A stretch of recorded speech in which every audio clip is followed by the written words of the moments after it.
Hola, Hello. universe Podcast. of the world, I guess. Whoa. We are starting a cult. How about that? True, it's Grant and Jake. That's me, and that's Grant. Yeah, that's us. We are here today on this beautiful Friday, nearing the end of August 2021. Isn't that insane? That is very hard to believe. But we're here today to kind of give you a rundown of something that, you see, I'm going to tell you this right now. You may or may not know some of these things we're going to speak of today, but there's a lot more to it than you think. And if you, obviously, as the title would suggest, we're moving into the world of the werewolf. It's been a long time coming. I know you've been into it pretty recently, pretty hard. Oh, yeah. Some sightings, some just interesting hairy men. Now, werewolves, interchangeably, I will say this. We kind of did this with the Men in Black episode. The term werewolf and dogman are going to be pretty interchangeable, I'd say, for this. Also, lycanthrope. Yeah. Lycanthropy. They're all gonna equate the same value. Okay, It's all the same thing. Dog on two legs, maybe. Yeah, pretty much. It's a bipedal canine, and they are notoriously terrifying. Sometimes they're evil. Sometimes they're sexy. They have six-packs, And sometimes you see them with a Chinese menu in their hand. I don't know why, but sometimes you do. Yeah, I heard that somewhere. Yeah, and Little old lady got mutilated late last night. I don't know. and his hair was perfect. But werewolves, there's something that I'll start by saying this. They're obviously in the realm of the movie monster, similar to that of a vampire, a Frankenstein-like beast, I guess, Yeah. which would encompass like the living dead. I feel like werewolves are kind of on the B side of the go-to tropes. Oh yeah, What is it? Probably mummy, vampire. Frankenstein is his own category somehow, but I would probably put him under zombie. And then Yeah, he's werewolves, just the living dead. like those four are the big ones. pretty much. And what we're dealing with here is, in a roundabout way, it's an urban legend. Like, you know what I'm saying? Nothing has ever been proven to exist similar to that of, I guess, any other cryptid out there. But it goes beyond the realm of the cryptid. This is its own subcategory of everybody. I would argue and say that most people familiar with some form of entertainment, they know what a werewolf is, or the generic idea. And I feel like, I was thinking about this earlier, I feel like the only difference between a werewolf and a skinwalker is the fact that werewolves are often seen on two legs. Yeah. And that there's the rule, there's commonly the rule of full moon and all these different weird specifics on how they become werewolves and that kind of thing. Yeah, and it's funny because the thing that I've learned, especially doing the research for this episode, in all honesty, they're very similar. It's just a dialect, I guess. You know how certain people say things differently where you go, but they mean the same thing? I was just thinking in the bathroom while I was peeing earlier, just probably 30 seconds ago, I said, "Ope." Yeah. When the toilet lid fell when I didn't want it to. And then I thought, you know what? I don't think many people say that outside of here. Not many people say "ope." What about you? Do you say "ope"? I do. I catch myself, and I kind of don't like it sometimes. I say "ope" all the fucking time. But I do catch myself. I'm like, ooh, oop, oop. And I'm like, wait a minute, did I just say that? I say it so often that when I realize I'm saying it, I get really annoyed and in a bad mood with myself. You're like, I'm just so disappointed. I'm just like, why am I like this? Oh, it ruins my day. Said it again. Oh. So the idea of the werewolf in recent years, it's obviously romanticized with things like Twilight and other. With a boy named Jacob. That's me. Team Jacob. Oh my God. But that's just kind of how these things go. They get so oversaturated in the market that eventually we turn them into different things. Look at zombies. We had that what was the name of it? That Warm Bodies, that like romance story. Oh yeah, We get just that. necrophiles. Vampires, obviously, they have been extremely romanticized, more than anything, I would say. To the point where it's just sexy people that they're just like, yeah, and they're also vampires. That's what makes them sexy. Yeah, it's like okay, so they're just synonymous now. These guys are a little quirky. They drink blood. It's like, Their skin sparkles as if just at a rave. So the idea of the werewolf and the skinwalker, they're very, very similar. The skinwalker is a Native American tradition, and typically the big, big difference here is that the idea of the werewolf is that they go between forms. They are human, and then they can turn sometimes at will, or like Jake said, commonly, the full moon. The full moon. There's some form of some outside force that affects that change, whereas a skinwalker, they are shapeshifters, but they're typically they're not human. They can do it at will, and being a human is just another one of their forms. Yeah, it's like there's no baseline sort of thing. And the difference here is that if you are to believe in the werewolf theory, werewolves' natural form, they are human. Skinwalker's natural form would be that of a skinwalker. That's the big difference. There you go. It is naturally just what it is. And there's many different origins as to how people can become werewolves. I'm pretty sure in 16th century or 15th century Europe, I was thinking 1600s.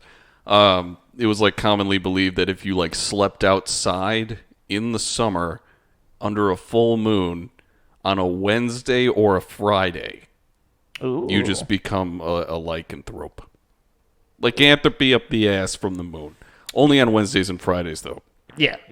And super weird. We'll touch on this first because it's not really related to where we're going to go in the episode, but it is important to say. There's no plan, man. There's just so many weird facts.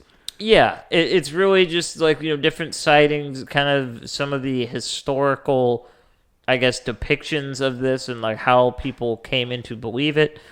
But the idea of lycanthropy, it is real. It kind of goes into the pseudo-scientific thing where we don't really have enough research to say that, it's a definitive thing.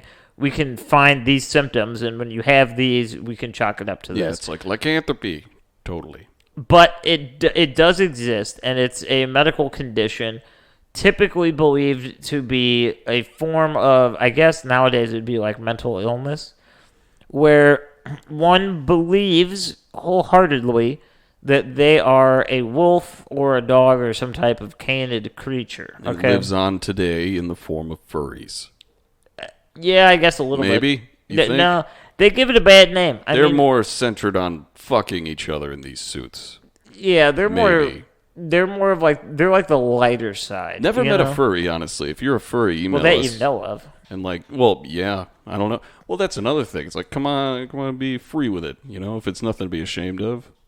Maybe, but that's part of the fun. If you're a furry, educate us. Send us an email at startacult@gmail.com. I know nothing of the culture. Think of people. If you go on Reddit or you read these stories or you see these things, think of. I'm in no way comparing the two. I'm just using this as an example to kind of draw a bridge to how this works. People that enjoy cross-dressing, Yeah. And I'm not talking about transgender individuals. I'm talking about straight up just they like dressing like the opposite sex. I'll wear a pair of heels, yeah. Part of the fun of that to them, or at least what I'm aware of in some of these things that I've read online, part of the fun of that is the hidden nature behind it, It's I do this in my private... They're not walking down the street like it because that's not fun for them. And I feel that some furries, they probably feel the similar, where it's the fun of being the furry is the anonymity. You take on the character that you're wearing. So it's scandalous in your own mind, maybe only, but to, I guess, many others. Yeah. Out if they saw you. But yeah, I guess it's all on how you look at your own thing that you're doing. No, exactly. All right. Well, let's get off furries. Let's go back to... Yeah. So, lycanthropy or lycanthropy or whatever, however you prefer to pronounce it. You're a lycanthrope, yeah. it is believed that this is a real thing. They've seen it before where, and some of the symptoms, I guess, would say that, they act feral, I guess, if you want to call it that, feral humans. They just like growl and shit, and they're just like Yeah. no language, just They, emotive noises. they typically try to eat raw meat. They, in a way, they try to act like a wolf. And there's a lot more information to lycanthropy. Yeah. It's not just like emotive people eating sushi. It's, No. But it's not particularly something that we want to spend time on because for this show, we like the wild side. We take a walk on the wild side here. And we're going to tell you guys about some of the bigger sightings, some of the more, believed things. Yeah. And then even some of the, in a way, we're going to give you an audio chart, I guess, of, skinwalkers / wendigos and werewolves. There we go. They kind of cross over each other. If you were to put a Venn diagram of the two, there'd be a lot more similarities than there would differences. You know what I'm saying? Yeah. So it is a cultural thing. How do we want to handle this? How do you want to handle this, Jake? I don't know. I have like a timeline that I found, but I don't want to read like every single thing on it because it's kind of dry at points. But I found it interesting that like the idea of like lycanthropy or just being aware, whatever. It's synonymous, like we said at the beginning. It dates back to like 1550 BC. Mm-hmm. Isn't that crazy? Where like King Lycaon, I think, is that where it came from? But King Lycaon of Arcadia serves human flesh to the god Zeus and is transformed into a wolf as punishment. Yep. So that's like the first ever recorded instance of this kind of thing happening. And yeah, it's funny because in this story, there's obviously, if you're well versed in Greek mythology, Kudos to you know some of these things. But so essentially, what happened was that Lycaon or whatever, however you pronounce that, Lycan, like an underworld. So he pissed Zeus off really hard. Yeah, he's like, can't eat that flesh. They chopped up a dead child, and they served it to him, right? And Zeus was so pissed that he turned Lycaon and his family into wolves. All right? It's kind of cute. So this is insanity, all right?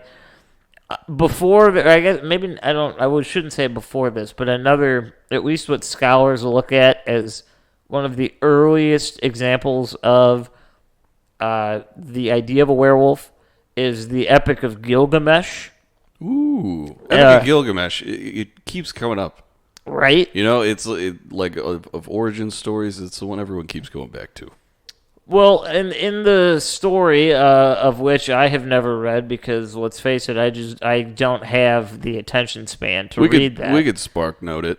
Yeah, sure. That's so old. Spark noting the Epic of Gilgamesh. There has to be. But Gilgamesh, he bailed on this lady, right? And you know why?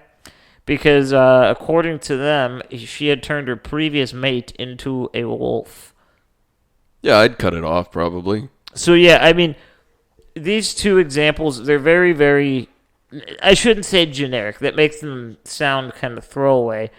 But they're very one-off things. It's like, oh, they turned him into a wolf. And then we look back at it with the knowledge we have of today, and we see that these two things kind of sparked the idea of the werewolf as a whole. Yeah. Because they were openly talked about in Greek mythology and in literature. So it's like the double-sided coin, whatever you're into at the time, which would either be academia or religion, they both have their own little story that has to deal with somebody being turned into a wolf. Okay. Yeah.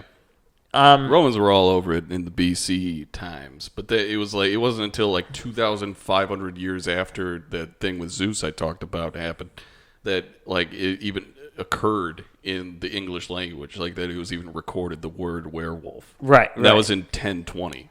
Yeah, and that is huge because, again, it's one of those things. It's who pays attention to it. It's like that's not the important story in either of these situations. The fact that Zeus turned somebody into a wolf, that means nothing in the grander scale of the whole story of fucking Greece. Yeah, okay? it's just kind of going back. It's like that's the first, instance of it. Who knows?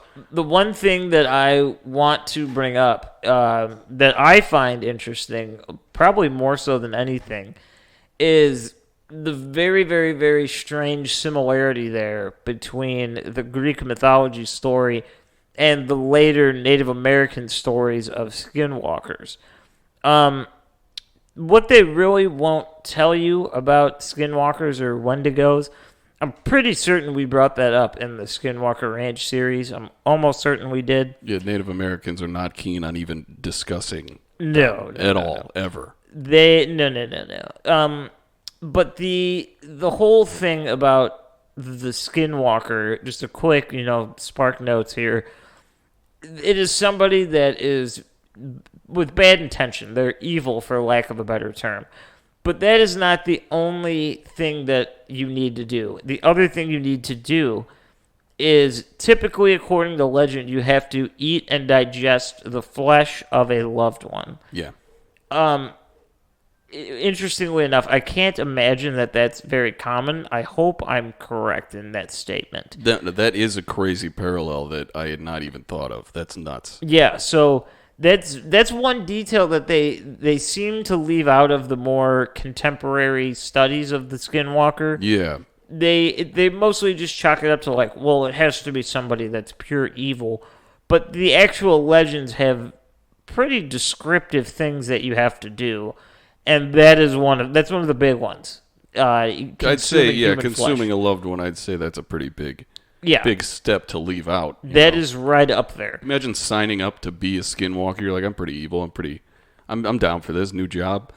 And then they're just like, all right, you gotta go eat your brother. Yeah, it's you like, have to. Well, how do I do this? Like, can I use? Hey, that's another question. Do they have to do it as a person? They have to kill and eat the person as a person, and then they become a skinwalker. Yeah. Or do they get the abilities to do it as like a dog? Yeah. Maybe. Well, I think that's like your punishment, because it's like, it sounds cool, right? Like on the outside, well, maybe not, but it has appeal. Objectively, it's cool. It has some appeal good. to it. The fact that you can literally be an anthropomorphic human / dog / wolf / whatever the fuck you feel like. You can do that. That sounds interesting, but I think the reality of that is, in their stories, in the Native American history and their kind of, I guess, tales of this, that's a bad thing, because you're disowned by not only the tribe and your family, but the world as a whole. Yeah. And any spirituality that, your people believe in and they follow, that's null and void at this point. Like, you've given up that right to be part of that life. Yeah. And that's the punishment. So it's like, it might seem like, oh, cool, this is a dog man. But you're a dog man forever. Like, there's nothing past that. You're stuck. It's like kind of like committing permanent treason against reality. Mm-hmm. Like, you can't really go back and no one likes you. Maybe you're happy. Are skinwalkers happy? That's something we haven't talked about. I guess I don't know. I think it depends, because it's like, the way I see it is a great comparison. Think of everything that you want in this world. Okay, think of whoever is listening out there. Picture in your mind what would be your perfect life. Okay, now take that, and that's it. That's all you get. You get that life, but nothing ever changes. You can never grow. You can never lose. You can do nothing. It's always the same. It is that until eternity is done. Gross. It's fun. It's good. It's what you want. Yeah, for the first 200 years. But then, exactly, that's where the idea of the suffering comes in, is that these people are evil. So maybe they do want to go out and kill and murder and rape and torture and devour. But when that's all you can do without ever possibly changing your life... Yeah, they're not like allowed to help people like Parallel Park or something. No, they can't. They can't do like small acts of kindness. No. There's nothing. And that's when the suffering comes in. Not to mention any religious or spiritual beliefs you have that are washed away, and it's like, well, you don't get to partake in this anymore. But I guess the trade-off from that being like a skinwalker to being a werewolf, like skinwalkers, yeah, they can change at will, and like, but they are damned to that reality. But also, werewolves, it doesn't seem like that. Are they immortal? Have you found anything on that? Because I haven't found anything about that. I feel like they're just mortal beings that have a normal life expectancy, but they also just turn into wolves. Well, see, So this is the interesting thing here. Well, just to finish making my point, like they have that, like they have like, or at a finite life where anything could happen, but they don't have a choice into when or how they transform. Exactly. So that's the trade-off, I feel like, between those two. But go ahead. Yeah, so this is where the world of werewolves gets very muddy, if it wasn't muddy enough as it is. There's obviously no concrete evidence to support that they exist. So the idea of the contemporary werewolf, the full moon comes out and you turn into a wolf and it goes away and then you're good for, the next 28 to 31 days or whatever the cycles of the moon are, you're fine. Yeah. The kind of thing that we're looking at here is not how or why they operate, but studying the idea of what could they be. So then this kind of opens up the door, which I'll come back to this a little bit later when we talk about the Beast of Bray Road in Wisconsin. Ooh, yeah. But just because it's, referred to as a werewolf or a dog man, it doesn't necessarily mean that it's an anthropomorphic creature. It very well could be just a cryptid. It could be like a dog-person hybrid or a bipedal canine. Yeah, just like researching that, like the road story you just mentioned. Like a lot of the articles that I was reading, a lot of them were just like, it was like a dog man that looked like maybe Bigfoot. Oh, and yeah. It's like it gets kind of like the lines are blurred between them a lot of the time, but it's mostly based on people saying like, yeah, it was like definitely the face of a dog. Yeah. And that's kind of the interesting part. So I'm going to move in just one more example for you, just so you know that it's not always the same. In Nordic folklore, okay, in the saga of the Volsungs, okay, the Volsungs, I believe it would be pronounced, I guess, if you're a boringly native English speaker like myself. Yeah. The story goes that a father and a son discovered 2 wolf pelts, and when you put the pelts on for 10 days, it turned you into a wolf, so you could do whatever you want. And they went on, like, killing rampages. But it was limited. It was limited. It wasn't like Zeus, where it was, they're there and it's stuck. This was a very finite, like, you have 10 days, you're a wolf, and it's done.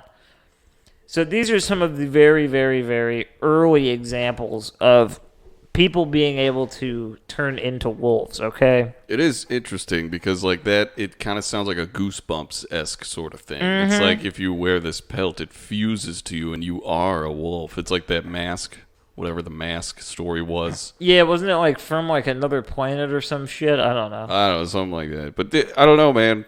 Fucking lycanthropy. Werewolves. There was this one story I came across. This guy named Thies. It's like Thiess. I'm gonna say Thies. He of Carlton Brunn. So he was said to be a werewolf, but he said this to a judge in court. Let me just read this. It's insane.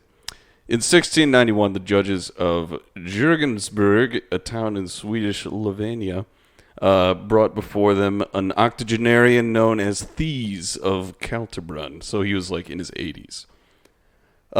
They believed him to be a witness in the case regarding a church robbery, right? They were aware of the fact that local people considered him to be a werewolf who had consorted with the devil, but they had initially no interest in these allegations, which were unrelated to the case at hand. Nonetheless, although it had no bearing on the case, Thies freely admitted to the judges that he had once been a werewolf, but claimed that he had given it up 10 years prior. Wow. So it was something that he could give up. So it gets crazier. It gets very religious-y. Thies proceeded to offer them an account of lycanthropy that differed significantly from the traditional view of werewolves then prevalent in northern Germany and the Baltic countries. Thies told the judges that about 10 years previous, in 1681, that he had also appeared in court when he had accused a farmer of Lemberg of breaking his nose. Right? Ooh, okay. Right, so that's an offense.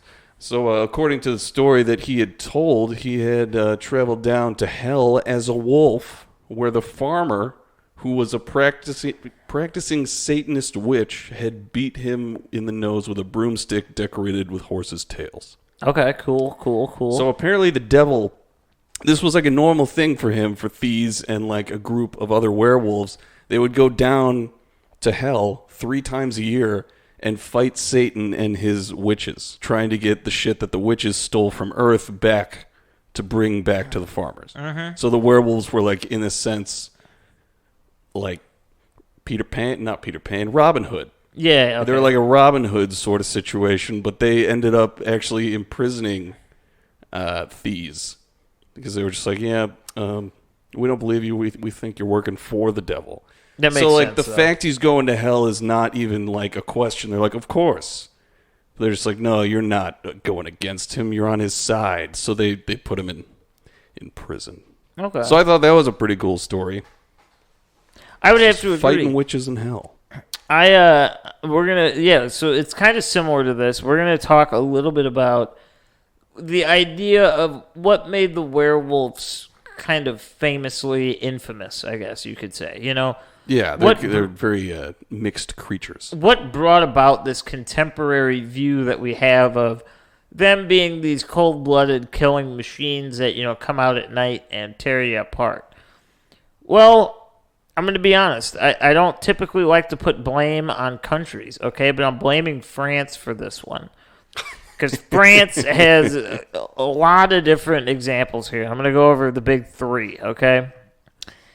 In 1521, the French fellow named Pierre Brigot and Michel Verdun, these 2 individuals allegedly, let me say this, they allegedly pledged themselves to the devil.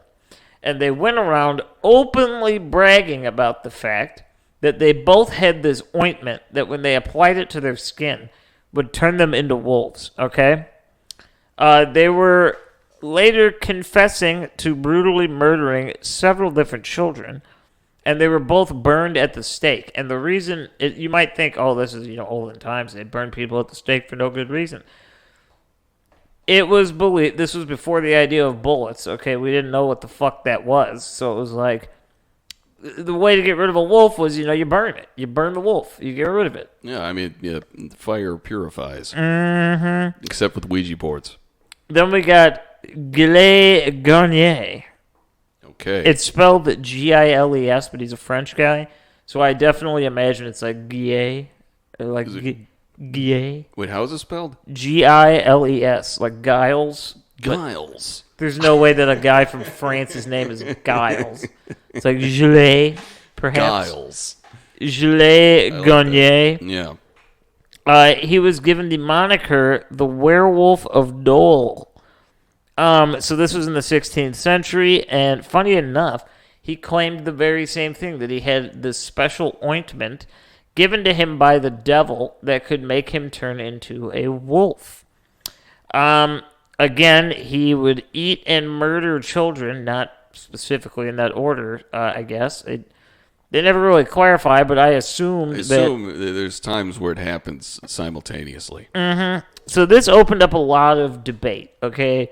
Obviously, at the time, we were not aware of the things we are now. And looking back on it, again, it's very easy to see that there's multiple different ways that this could happen, okay? They could be under the influence of perhaps some type of hallucinogenic substance. Maybe ergot. Maybe. You know what? I know that ergot was pretty responsible for a lot of people kind of freaking out throughout all of history. Yeah. So they're just like, we don't know how to store bread. They could be doing that. Perhaps they suffered from some sort of mental illness. Maybe a slight little tinge of lycanthropy mixed with, serial killing rage. Who knows? What is this ointment, though? I don't know. Like, we got Preparation H. We got what do we got? Neosporin, and now we have like werewolf Splooge? Like, what is this? I don't know. And it's funny because in the case of Mr. Garnier, they actually requested that he present the ointment. It was in a futuristic tube, much like our toothpaste. It said Colgate White. Oh, God, we're all fucking doomed. But no, they did ask him to produce the ointment so that they could kind of take a look at it and see what was going on. Yeah. And he never produced it. They burned him at the stake too, so that if he was hiding it, I guess no one ever found it, or if they did, the ointment dies with him. Yeah, the ointment was gone. And then I guess really our other option here is the simple one that these guys they're just killers, and they found a good excuse. It's not really a great excuse. Yeah, but I mean, they still get killed. At the time, they were pretty good excuses because people didn't know this. Then I'm gonna move into, this is in Germany, okay, and this is in the 15th century. And this is one of the bigger stories. You can, if you're interested in reading a little bit more about it, the title is The Bedburg Wolf, Bedburg. The Bedburg Werewolf. His name is Peter Stub. Yeah, he killed people. Yeah. So this dude was rich, okay, and he was a farmer. So he, at this time, that was wealth. He had stuff. He had liquid assets. He was ready to rock. Yeah, he had it all. According to the local folklore, he could turn into a wolf at night. And this is kind of where we start to see the shapings of the modern day belief. Like the night, the moon comes out and here they are. Yeah. The freaks come out at night type of shit. Night covers all sin. Yeah. Ironically enough, there was a bit of a killing spree going around the area where a lot of adults and children were being murdered. So weird. So who could that be? Yeah, and this is where we get one of the first actual reports, okay? Because they come to him. They come to him because the legend has it that this guy can do it. And it turns out that more than one person in this town was actually an eyewitness to him supposedly in the midst of transformation. So they watched it happen, like him go from man to wolf, okay? I imagine his back is just arched and he's making horrible noises. And maybe he's outside of a bar and he's just puking. So, yeah, and then they did execute him, but let me tell you this, it's a little unfair. He's gone. A little bit unfair to Mr. Stube because they tortured him extensively to get him to admit this. Sometimes you got to do that. And while he was being tortured, he had openly admitted that he had killed animals, men, women, and children, and ate all of them. Yeah, I'm pretty sure he was pretty keen on the incest as well. I'm pretty sure he fucked his sister growing up, and then he impregnated his daughter. Mm-hmm. Yeah. No, let me clarify this. This is not particularly clarified in many of the articles and kind of synopses of the story. All they say is that he claimed that he had a magical belt that would, when worn, could turn you into a wolf. This was also admitted while he was being tortured, okay? So take it with a grain of salt. He was probably just looking at his wrists. Just like, oh, there's a belt. Just like they're strapped down, He's like, this, just looking at, just fucking freestyling. Yeah, probably a little bit. Just like improvisation. Just this is what it is. Maybe you find the belt and stop torturing me. Mm-hmm. So these are some of the bigger stories. Now we're going to move into the reality of what exactly does the full moon do to people, okay? Now, if you're out there and, perhaps you're one of the astronomy people or, you're into the idea of astrological signs and things like that. Ah, yes. You might have something to say about this, but the reality behind it is we don't know. The one thing we can observe is that certain things, especially violent crime, seems to spike during full moons. And this study, believe it or not, you can look this up if you want. This was done by Australia's Calvary Mater Newcastle Hospital. Okay? Okay. And And they, the articles that came out, it was like, full moons bring out the beast in humanity. But here's just the simple data. In the area that they were serving, there were 91 violent, standalone behavioral incidents that occurred, that came to the hospital. So byproducts, they were brought to the hospital. Okay. 91, okay? And this was between August of 2008 and July of 2009. 23% of that number occurred during full moons. So a significant portion of 1 year's worth of crime occurred on only about 11 or 12 days out of a full year. Okay. All right. That is interesting. It puts it into perspective a little bit. 23 seems a little bit low. That's what I was thinking. I was like, wait a minute. But you got to realize that a full moon only happens every so often. Yeah. Depending on I'm not too good at like the cycles of the moon, but it's about once a month, somewhere between like 25 to 33 days. It's somewhere in there. I have no idea, but that sounds right. And so we can assume, we'll even round it up to 12 for the sake of numbers. So 23% of crimes took place in a 12-day period, like over the course of 12 separate days. Out of 365. Yes, exactly. That's crazy. So it's interesting. I wonder if many of them were drownings, what with the tide. Yeah, I don't know. I'm really not quite sure. Who fucking knows? Can you imagine if someone was a werewolf, just, in a spaceship, and they were just traveling at such an angle that they were constantly exposed to the moon as it's full. So they would just be perpetually just wolves? Yeah. I mean, it would probably screw up the dials and the machinery. Yeah, they would cause a lot more problems than solve. I'll tell you that. It's an interesting thing to entertain. I don't know. But yeah, so these are that study I found quite interesting because I know that that's only one study, so that doesn't necessarily mean anything. If you want to think with a scientific mindset for this, first and foremost, you're in the wrong place. I'll tell you that right now. Yeah. But just playing the devil's advocate here, it is very likely that these are just coincidences. And perhaps, if you want to get on the sociological side of things, perhaps crime happens a little bit more frequently during full moons because it's still dark, but you still have a little bit of that extra light, Yeah, who knows? It's not pitch black. You're still able to kind of maneuver and see what you need to do, but you're still under that shroud of darkness. Yeah. So you have to look at all the, we're not going to turn our backs on actual thought-out ideas here.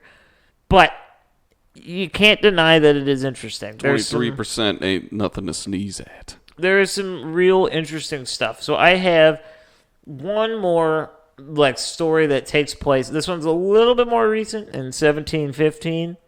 And then I'm going to talk about just a couple one-offs that happened, recently. Yeah, there's the BR. Yeah. And I mean recently as in probably within some of your lifetimes, depending on what age you are when you listen to this. Yeah. But yeah, so let me tell you a little bit about Peter the Wild Boy. All right? All right? Okay. Peter the Wild Boy, interesting fucking guy. I keep saying 19. That is not. I mean, that's the most familiar. In 1725, he was found wandering around naked on all fours through a German forest. All right? This kind of led locals to be like, that guy's a werewolf. Like, this guy's a fucking werewolf. It's just an American tourist having too much fun with the drinking age. He ate with his hands. He could not speak in any coherent language. And obviously, like we stated, he wore no clothes, and he was living the life of a feral person or a wild animal. Right? Cool.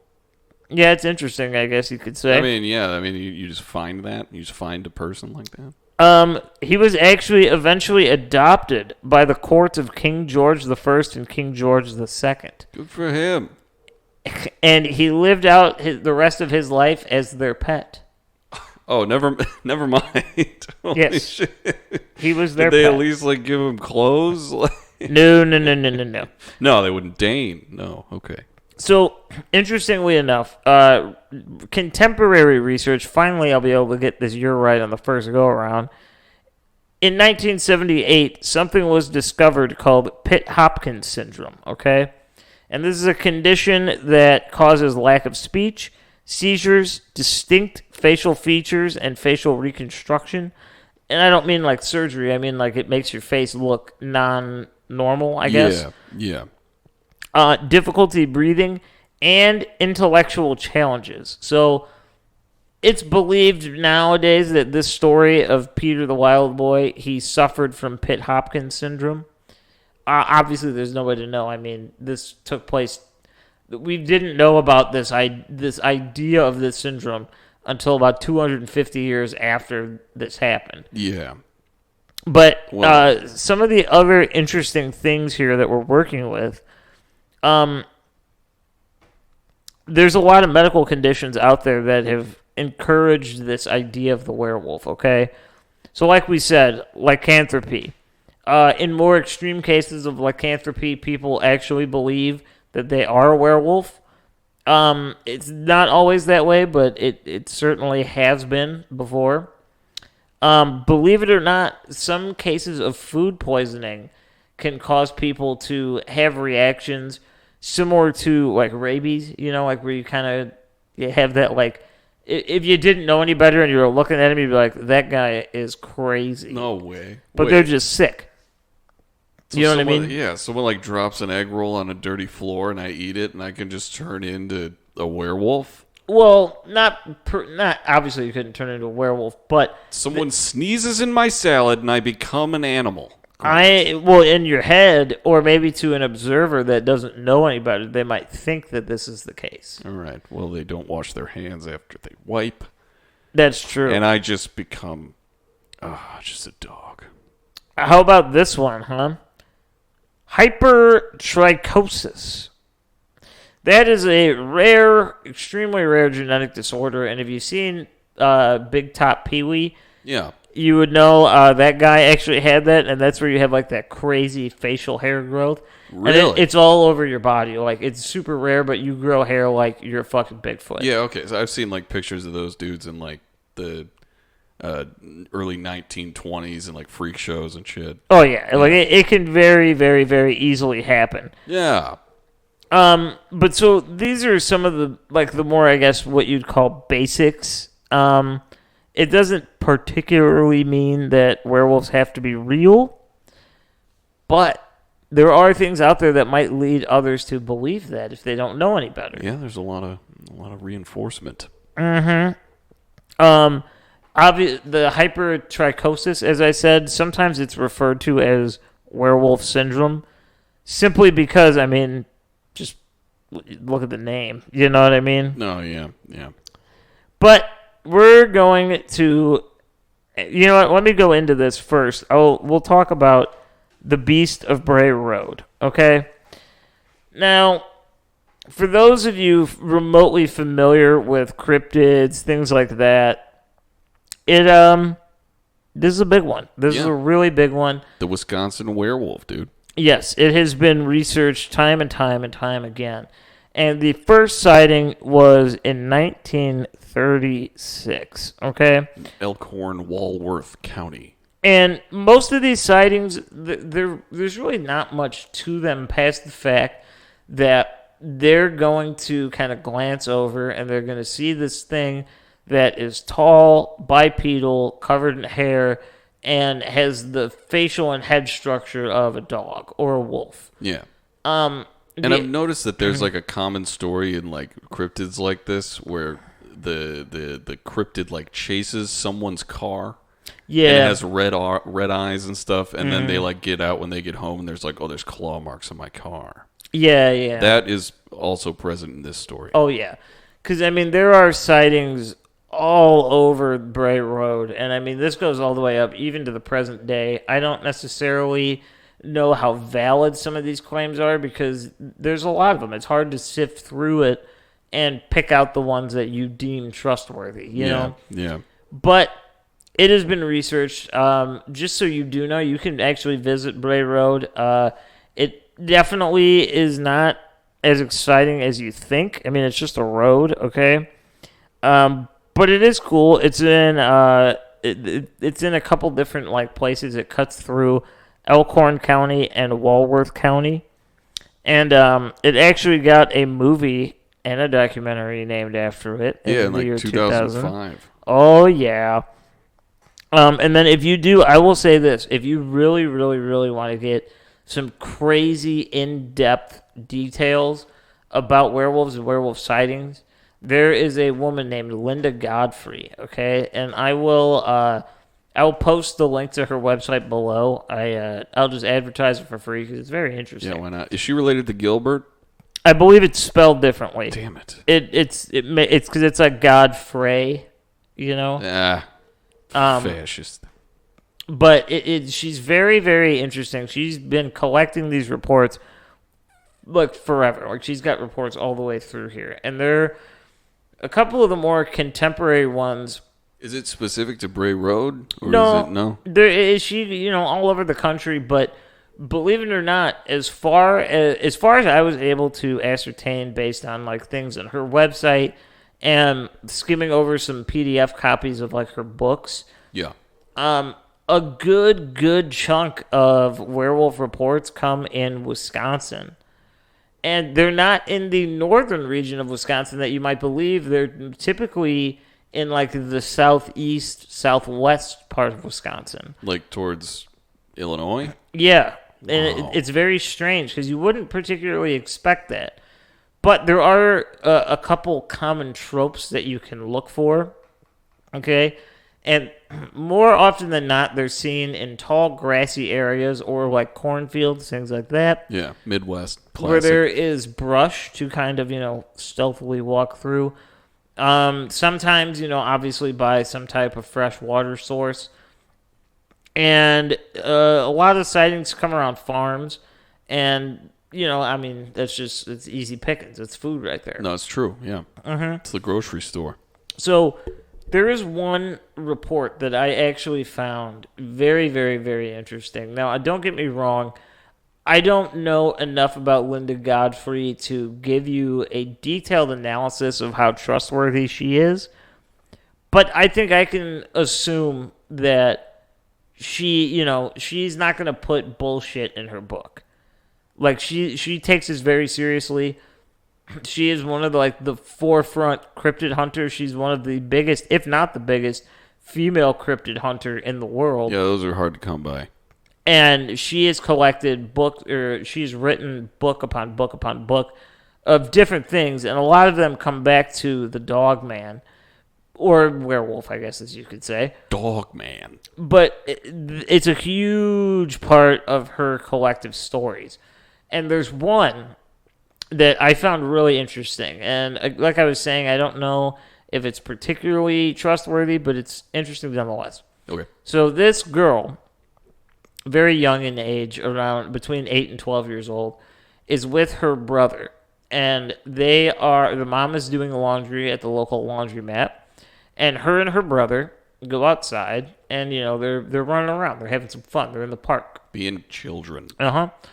And they noticed that there is this silver hatch, sort of like a bunker in the ground. Okay? Oh, it's just like Lost. Yeah, a little bit. Yeah, nice. So they see that, and it opens. And there's a man in there, okay? Just like in Lost. But he's like coming out.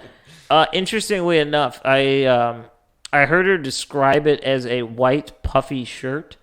And again, she was actually interviewed on the podcast Astonishing Legends, and they make the joke that, like the Seinfeld puffy shirt. I was about to say that. I was like, does he have to wear it on national television? No, like they do make that joke, and I was like, that's what I thought. Hell yeah. And you got to keep in mind that this is much more contemporary. As far as I was led to believe, this took place in around the mid to late 80s or possibly even early 90s. Damn. So, like, this is new-ish, This is a millennial story, yeah. And so he looks very out of date, out of place, just not something that you'd see in a local park, I'm just picturing like Captain Jack Sparrow right now. That's a good it's a good way to look at it. So this guy, he opens the hatch and he's talking to her and he's like, "Hey, it's cool, blah blah blah." And keep in mind, she's not like talking to the guy; he's speaking to her. And he's like, you don't need to be afraid. And he says her name, like her full name. She obviously never spoke to this guy before, doesn't know who he is. And she certainly didn't tell him her name because, stranger danger shit. Yeah. She was too young. She didn't know any better. No, yeah. Wait, before we go any further, is this a Bray Road thing or Bray Road, or is this just a separate account? No, this is a separate account. Okay. This is just separate. clearing that up. And interestingly enough, this freaks her the fuck out. She gets that chill. She's like, I can't. Like, this is terrifying. Yeah, it's like a dream. So she's ready to bolt. And as she's ready to leave, she heard the guy in the hatch muffle, like, not now. Like, please, not now. And she hears these god-awful, like, cracking sounds. Just weird fucking, like saran wrap getting molested by, like, a bear. I don't know. Just horrifying sounds. And crick, cracking, stretching, moving, shaking. You snap of the bones. This guy's face starts to stretch, hair starts to grow, and she particularly paid attention to the legs. And she said it looked as if his legs, like his human legs, were just completely obliterated and like shattered and went inverted and turned into like dog legs. And as this happened, obviously, she ran. She was gone. She ran. Yeah. He grabbed her leg, and she was, like, stuck for a minute. She wiggled her way out and ran. Her and her brother ran back to the laundromat, told her mom. The mom was like, yeah, where's whatever. the brother in all this? Is he just also there? He's just witnessing He's it. just staring? He plays a part in this in a moment. All right, but he did the werewolf didn't say his name. No. As far as I know, it did not happen. All right. But she bolts it. They both run. They run back to the mom, and she's kind of, she's being a mom. She's like, okay, honey. It's like, oh, sure. Yeah. I mean, what do you expect? Oh, you had fun at the park? Like, All this while, she looks down, and there are deep red gashes on her ankle where the guy grabbed. The mom's like, sure. Yeah. That's nuts. And the only reason that, I guess this sounds a lot worse than I mean it. The only reason that the brother is so prominent in the story is because later in life, throughout his whole life, he absolutely refused to speak of this incident. She would always, bring it up and be like, holy crap, like we saw a werewolf, like we saw some crazy shit. Can you believe it, Devin? And he would refuse to talk about it. I don't know what you're talking about.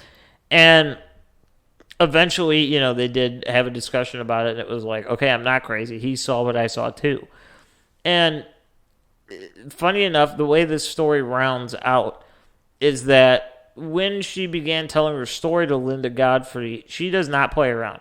She wants to know, like, approximate dates, times, locations, what the weather was looking like, any other strange reports of anything weird in the area. Yeah, as you're telling this, I'm just like, where is this fucking park? Yeah. I want to go to this park where this just werewolf underneath a hatch is. Well, when working with Linda Godfrey, they pulled up Google Maps, okay? They were looking, and they were doing Street View.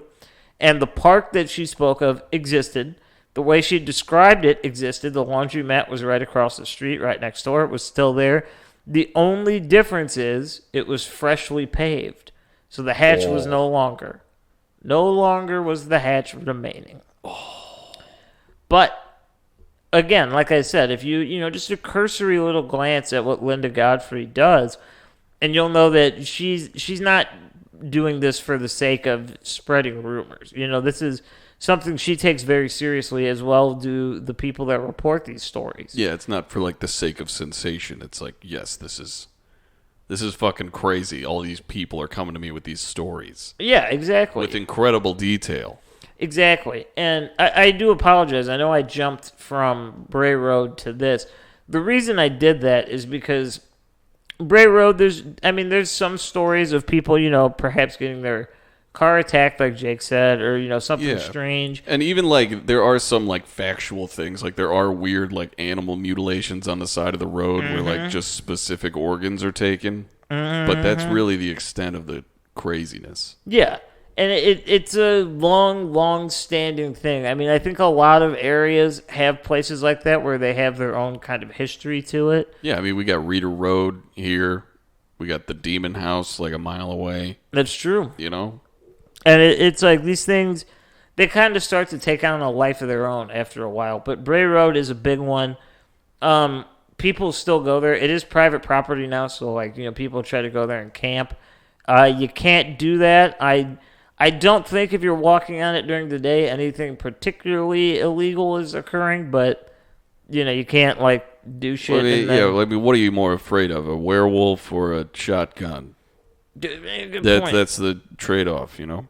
Now, there's one more story that I want to share, and this is going to connect us back to the way we began this episode, okay? Okay. And there is actually a report, believe it or not, in Wisconsin, mind you, keep in mind. Cheese. Of this park. It was just a public park, just, you know, your run-of-the-mill park, you know, had some trails, just a regular old park.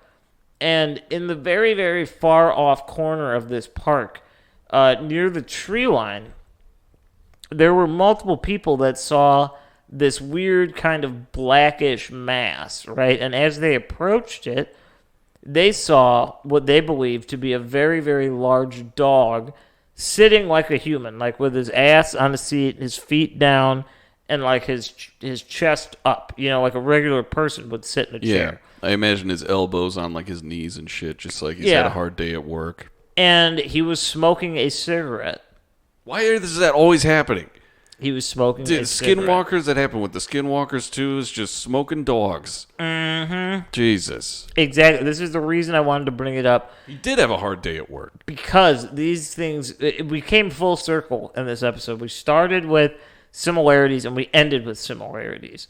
The idea of... That's broadcasting. The idea of the skinwalker is very, very similar to the idea of the werewolf. However, the main difference is that the skinwalker is much more calculated. The werewolf follows certain rules. I mean, if you were to believe, you know, people like Bill Schnoebelen or Schneebler or whatever the fuck he was. Yeah.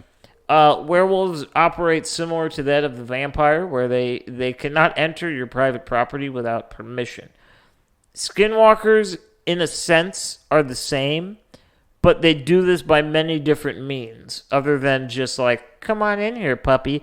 They do it in very, very unique ways. Things that, you know, perhaps, you know, they're in the shape of a cute little cuddly dog, and you leave out a bowl of food for it because you see it sometimes and you don't know if it has a home. Yeah. That, for the skinwalker, that's enough of an invitation. Yeah, it's like they use the, what is it, the kind of like, I feel bad for someone, what's that? Empathy? The empathy ploy, kind of like Black-Eyed Kids, you know?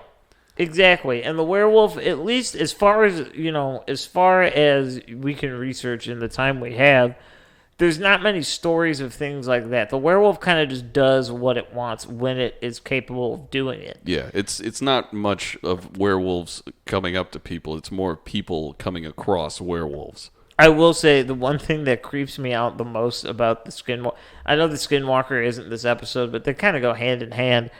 And I've been thinking about this a lot lately. I think it's because the past couple of weeks I've been doing some werewolf research, you know? Yeah. But the one story of the skinwalker that always and forever will freak me out, and I'm pretty certain it was a creepypasta, if I'm not mistaken, but it was something along the lines of like, you know, this lady let her dog outside because it kept barking and barking and barking. And when it was let outside, it stopped barking. And, you know, she was like, oh, he went to the bathroom, he went to poop, maybe played a little bit, ran around. And when she let the dog back in, you know, she didn't think anything of it, but it was actually a skinwalker that she had let in instead of her dog.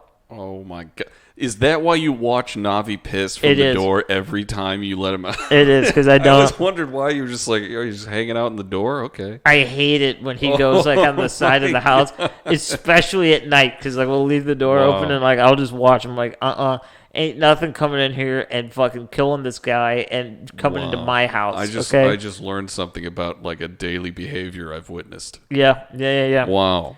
And see that this is the reason that I find it so intriguing, because it's like it has its roots in urban legends and folklore and just word of mouth stories that are passed down generation to generation.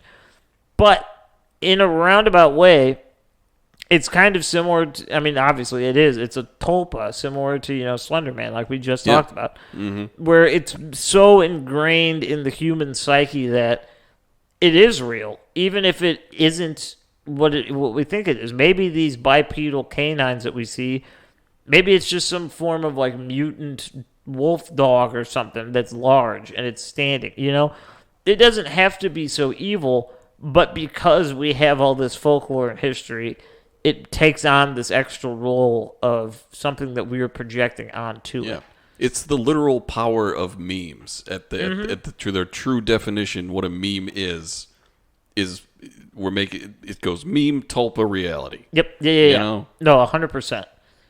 So keep in mind next time you're out, look for some bipedal canines and keep it open mind. Yeah, definitely look into it. Believe it or not, this is not one-off things. There are hundreds and hundreds of reports locally. And I mean locally, like in the Midwest, for us locally, per year. Yeah, like you said, corn, brush, we got that in spades. Mm-hmm. And internationally, there are thousands per year of reports. And my motto has always been something along the lines of this, where you don't have to believe the stories, you don't even have to believe the people, but you have to believe the data, okay? And basic math and basic understanding of numbers would mean in a certain pool, when there's over 1,000 reports, not every one of them can be blatantly lying. Even if they're wrong, they're not lying. They believe what they saw. And that's enough. Exactly. That is enough to at least give it time to investigate and research and think. Because that's human nature. If you want someone to respect your beliefs, you have to respect theirs. And vice versa. I mean, obviously there's, exceptions. If someone's like, well, I believe in murdering people that I don't like, you don't have to respect that. But you know what I'm saying? Like, when people, they believe that they felt this way, don't write them off because you don't. Like, well, take it at face value and kind of evaluate what you can. And if you do that, you see the numbers out there of these reports. Some of them got to have something to it. That's weird, at least. There has to be something out there, yeah. Just weird. I don't know. Maybe that's where we leave it. Maybe it's just weird. I don't have anything else. I think that's where we leave most episodes. It's like, isn't that just weird? Yeah. We give you the rundown and we let you think on it and stew for a week, and then we change the subject. Yeah. But you put a nice little lesson in the end there, and it is still just weird. Yeah. No, it is. I think that's Werewolves. Yeah, that is effectively our episode on the werewolves of the world. Yeah. But we will be back next Friday, as always. We typically do not miss. I think we've really only missed like 1 or 2 weeks. Yeah.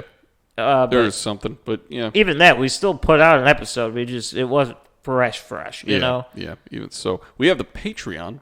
Also on Thursday this week, so that'll be fun for you Patreon people. If you want to be a Patreon person, there's a link below, right by that link of the Godfrey lady. Yes, we do. And if you're interested in continuing the Werewolf Talk, I will be sharing a very, very interestingly weird history and story surrounding the song "The Werewolves of London." We're going to talk about that and kind of dissect it a little bit. I forgot you were going to do that. Yeah, I'm so excited. It happened to line up. It's just fun to kind of talk. It's a good song, and there's just some. It's just goofy, It's a fun ride. Werewolves of London. So if you can't wait, definitely sign up. We got more than 20.